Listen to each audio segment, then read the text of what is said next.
미군이 철수하면서 탈레반이 순식간에 아프간을 장악했어요. 그때 제일 가슴 아픈 일이 뭐냐면 엄마들이 제발 내 아기 좀 데리고 가라고 철조망 위로 아기를 막 던지고 그랬거든요. 그러니까 아프간 엄마들은 다 알고 있는 거죠. 아프간에서 태어나서 앞으로 사는 게 어떻게 될 건지. 지옥이라는 거죠. 원래 아프간이 이런 곳은 아니었어요. 1970년대까지만 해도 아프간 수도 카불을 뭐라고 불렀냐면 중앙아시아의 파리라고 했어요. 외국인들이 카불을 다 다녀오면 야 여기 너무 좋더라 그러면서 친구들한테 다 소개하고, 그래서 여행 좀 다니는 외국인들 사이에서는 아프간 가는 게 버킷리스트라고 했어요. 근데 탈레반이 등장하면서 모든 게 바뀌었어요. 탈레반이 누구냐? 다들 이슬람 극단주의 세력의 끝판왕이라고 다들 알고 있을 텐데 뭔가 아주 오래된 토착 집단 같잖아요. 근데 얘네들이 알고 보면 신흥 사이비 종교 집단 비스무리예요. 참 신기한 게 아프간은 사실 러시아 근처에 있어서 공산화될 뻔한 나라거든요. 근데 지금은 이슬람 극단주의가 잡고 있네. 게다가 그 탈레반 애들이 이슬람 중에서도 제일 악독한 놈들이고 여자 대하기를 짐승보다 못하게 하는 놈들이고, 어쩌다가 탈레반이 아프간을 장악했을까요? 그리고 걔네들은 여성들에게 이슬람 중에서도 최악으로 꼽힐 만큼 그렇게 잔인하게 하는 걸까요?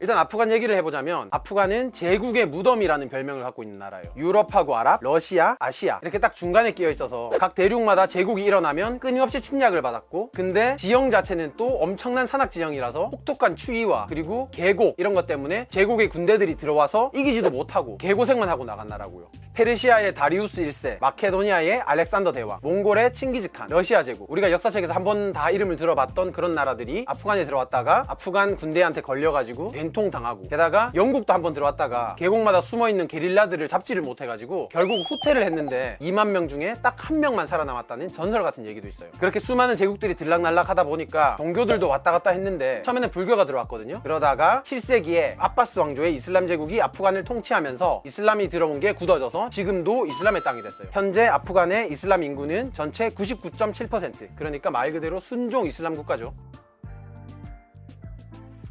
그러면 탈레반은 어떻게 등장했나? 아까 아프간이 제국의 무덤이라고 했잖아요. 그러면 1970년대 이후에 제국이라고 불리는 나라는 어디예요? 소련과 미국이죠. 그러니까 그 이후에 소련과 미국 때문에 아프간의 탈레반의 역사가 사실 시작돼요. 아프간이 역사상 처음으로 침략 없이 평화로운 시기를 맞은 게 1920년부터 1970년대까지 아프간 왕국이었거든요. 아프간의 아름다운 시절 하면 나오는 멋진 사진들, 여자들이 거리를 활보하고 있는 사진들, 그거 다 그때 찍은 거예요. 그런 나라에 소련의 공산주의가 침투하고 공산주의를 등에 업은 아프간 사람들이 쿠데타를 일으키고, 그러면서 평화로운 왕국이 한순간에 붕괴돼요. 공산주의 세력인 인민민주당이 정권을 접수했고 대대적인 사회개혁에 착수해요. 그때 여성 참정권이 허용됐고 여성에게 교육받을 권리와 직업 선택의 자유를 줬고 부모 마음대로 딸을 결혼시키는 강제 결혼도 없앴고 얼굴을 완전히 가리는 차도로도 벗게 했었어요. 이런 급진적인 조치들이 문제가 뭐냐면 이슬람 세력들이 이걸 보고 눈이 뒤집혔다는 거예요. 아니 어디 여자가 남자랑 똑같이 사냐 이거죠. 그러면서 이슬람 세력이 지하드를 선포하고 공산주의와 전쟁에 나서요. 소련은 소련대로 아프간 공산주의 정권의 요청을 받고 침공을 시작해요. 이슬람 세력은 무자헤딘이라는 무장단체를 만들고 소련과 싸우다 보니까 거기에 또 미국이 은밀하게 무기를 지원해요. 소련과 싸우고 있으니까. 근데 끈질긴 게릴라의 저항에 소련이 철수하고 아프간은 결국 기나긴 내전에 돌입해요. 그때 벼락스타처럼 등장한 게 탈레반이에요. 탈레반은 아프간 최대 민족인 파슈툰족 말로 학생들이란 뜻이에요. 1990년대 말에 파키스탄 북부하고 아프간 남부에 있던 전통 이슬람 학교에서 공부하던 파슈툰족 학생을 주축으로 만든 조직이에요. 무슨 이름만 보면 선비 같은데 알고 보면 되게 흉악한 사상에 사로잡혀 있죠. 얘들이 누구냐면 대체로 전쟁에서 부모를 잃은 고아들이었는데 학교에서 배운 건 소련군과 공산주의에 대한 복수심이었어요. 이슬람 전사로 키워진 거죠. 당시 얘네들 증오심을 자극하려고 미국에서 교과서를 공급했는데 산수 교과서를 보면 소련군 3명이 있는데 무자헤딘 전사가 그중 1명을 죽였다. 몇 명이 남았냐? 뭐 이런 식이에요. 그러니까 그런 교과서를 보고 자라면 어떻겠어요? 마음이. 결국 증오심밖에 남는 게 없는 거죠. 탈레반이 그래서 증오심 쩌는 애들을 무기로 삼았고 거기에 사람들의 민심을 살려고 포퓰리즘 정책을 펴요. 내전 때문에 부패가 엄청 심했거든요. 그래서 그 부패를 척결하고 법을 바로 세우고 도로와 지역 개발에도 나섰어요. 이슬람 원리주의를 내세워서 사람들의 마음을 사로잡기 시작한 거죠.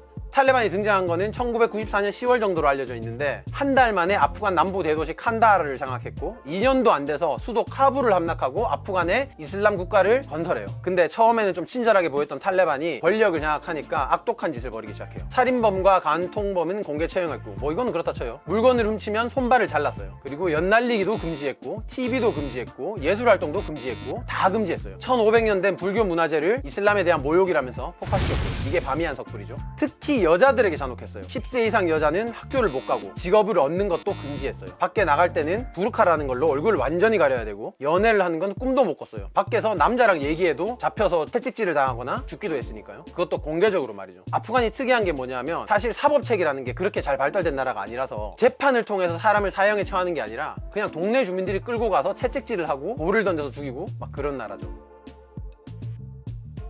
그러면 탈레반은 왜 이렇게 여자들에게 잔혹한 걸까요? 중요한 게 뭐냐면 탈레반 사상의 두 축이 바로 이슬람 율법인 샤리아와 그리고 파슈툰족만의 행동 법칙, 파슈툰 왈리예요. 샤리아는 이슬람 율법 체계인데 이게 다른 나라 법 체계처럼 헌법, 형법, 민법 이렇게 다 나눠져 있는 게 아니라 이런 거를 모두 포함하고 게다가 뭐 다른 사람하고 관계는 어떻게 해야 되는지, 종교 생활은 어떻게 해야 되는지 이런 생활 규칙까지 전부 규정해요. 그러니까 법, 관습, 에티켓까지 모두 포괄한 거죠. 샤리아는 경전인 쿠란과 선지자 무함마드의 언행을 기록한 책을 토대로 만들었는데 문제는 실제 세상에 적용하기엔 너무 추상적인 게 많았어요. 그래서 이슬람 법학자들의 해석에 따라 적용하는데 그게 지역마다 천차만별이에요. 사우디에 적용되는 게 이란에는 적용이 안 되고 이란에 적용되는 게 아프간에 적용이 안 되고 그런 거죠. 그리고 이슬람 경전 쿠란에는 이런 구절이 있어요. 남성은 여성의 보호자다. 왜냐? 하나님이 여성보다 남성에게 더 큰 힘을 줬다. 그러니까 남성은 모든 수단을 통해서 여성을 부양해야 된다. 그러니까 남성을 여성의 보호자로 규정하는 그런 문화가 있어요. 그러니까 같은 이슬람 국가지만 각자 문화나 관습에 따라서 샤리아 집행이 달라지는데 남성이 여성의 보호자로 행세하는 것은 비슷하다. 그런데 아프간에서는 유독 남성이 여성을 차별하는 이런 문화가 왜 이렇게 엄격하게 적용되는 걸까요? 이게 여기서 등장하는 게 바로 파슈툰 왈리예요. 파슈툰 왈리는 아프간 최대 부족 파슈툰족의 행동 양식을 뜻해요. 그러니까 우리로 치면 뭐 한민족의 길 뭐 그런 거예요. 그러니까 부모를 공경하고 식구끼리 싸우지 말고 그런 얘기를 말하는 건데 근데 아프간에서는 이게 좀 독하게 작용을 하는 거죠. 이 관습은 원래 이슬람이 아프간에 들어오기 전부터 있었다고 해요. 그러니까 아주 오래된 관습이에요. 이슬람이 들어와도 부서지지 않는. 그러니까 이슬람이 들어와도 파슈툰족으로 바뀌게 되는 거죠. 파슈툰 왈리의 핵심은 바로 명예예요. 명예를 지키는 것에 목숨을 거는 거죠. 파슈툰족은 공동체 내에서 자기 명예가 실추되는 것을 목숨을 잃는 것보다 더 두려워해요. 부족의 일원의 명예가 떨어지는 거는 또 그 부족의 명예가 떨어지는 거기 때문에 부족 전체가 목숨을 걸고 지키려고 하죠. 근데 그 명예를 지키려고 작동하는 게 명예를 쌓는 게 아니고 명예를 잃지 않으려고 노력을 하는 거예요. 그 부분에서 문제가 생겨요.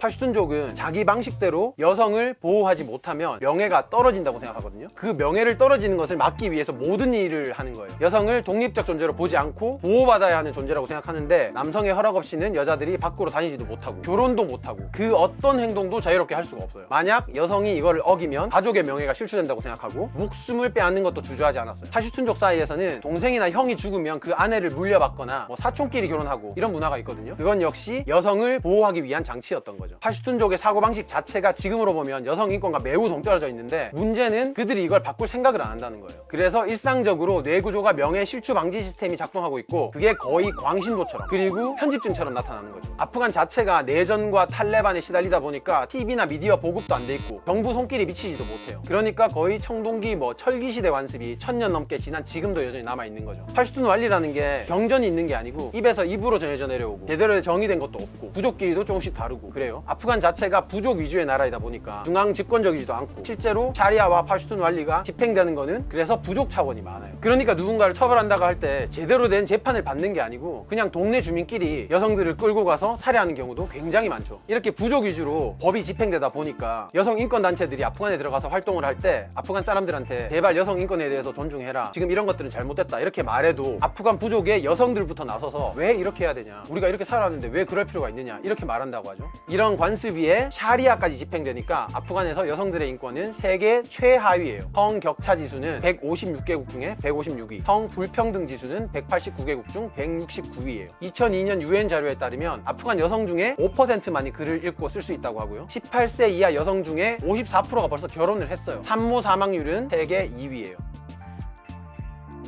지금의 탈레반은 과거보다 더 진화했어요. 군사적 경험도 더 쌓았고 소련과 미국까지 승리한 경험으로 이제 기고만장해졌고 요즘 하는 짓을 보면 미디어에 나와서 여성 인권을 존중한다는 둥 여론전을 펴기도 하던데 저는 그게 제일 황당했거든요. 여성들의 인권을 존중하겠다. 하지만 이슬람 율법 아래서 그러겠다. 그건 뭐 안 하겠다는 거잖아요. 그러니까 하루가 지나지 않아서 부르카 입지 않았다고 여성을 현장에서 사살하는 사건도 터지고 그러니까 여전히 세상과 동떨어진 채 스스로 지옥을 만들어가고 있는 테러 집단인 거죠. 이제 판지시르에서 시작된 저항이 가능성은 되게 작지만 미군이 미군이 떠난 아프간의 거의 유일한 희망으로 남아있어요. 지금 이슬람 테러리스트 중 네임드들이 미군이 떠난 아프간에 속속 도착하고 있다는데 제국의 무덤 아프간은 본인들의 힘으로 무덤 같은 현실에서 스스로를 구원할 수 있을까요? 그 긴 역사 중에 단 40년만 평화를 누렸던 아프간에 언제 다시 평화가 올까요?